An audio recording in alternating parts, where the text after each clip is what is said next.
even with my to join us. but I thank God, I'm grateful that I'm in your midst today.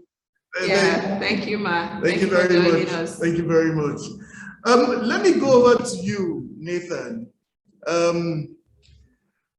At Hogan Lovells, we represent some of the biggest clients across the globe, especially in the energy sector. Now, in your experience, how important are governance structures? So in other words, I'm talking about the G in ESG now. What are some of the big risks which you think companies in Nigeria should be aware of? And I don't know if you have any comment on that. Over to you, Nathan. Thanks, Ademola. When it comes to the G in the ESG, it's sometimes overshadowed by the environmental and social, but without getting the governance right, we're not going to make the progress that we need on those first two. But governance isn't just limited to the environmental and social.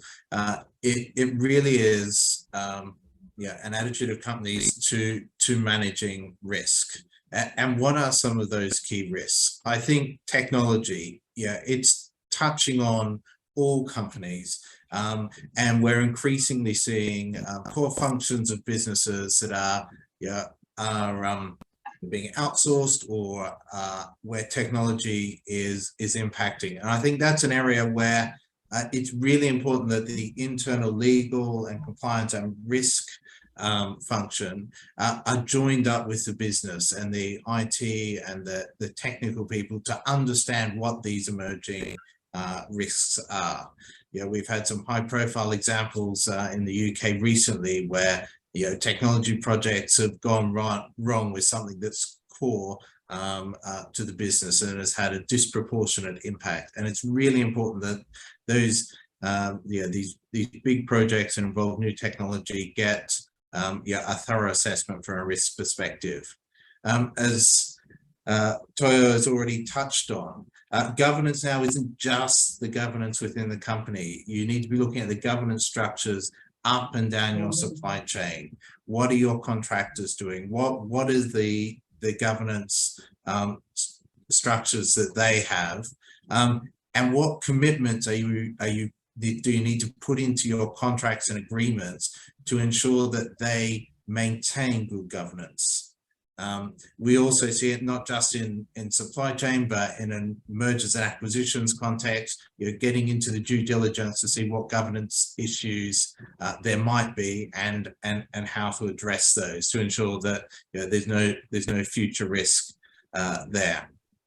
And then having good policies.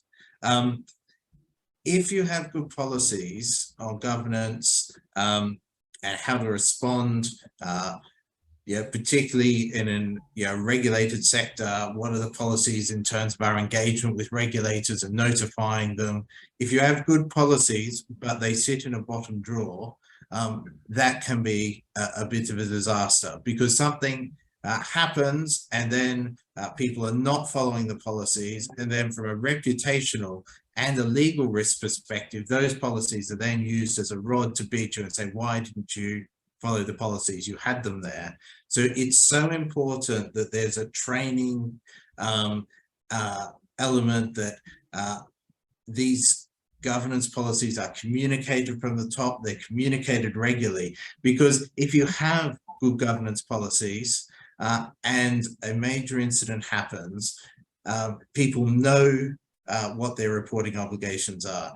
They know which stakeholders to engage. They know the decision-making process. And those, rather than being a rod for your back, can actually be a defense, because you can say, look, we had planned for this, we thought about it, we followed these procedures, and it avoids decision-making on the run, which can later be criticized because you've got the reasons for the decision. So policies, if they're followed and people are engaged and there's that training and people know what they are, they minimize your legal risk.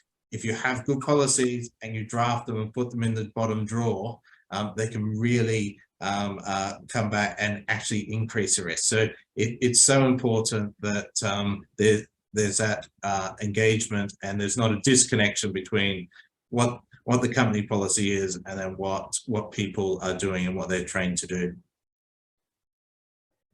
Yeah, thank you, Nathan, for putting the G in ESG in proper context, especially in line with your global practice.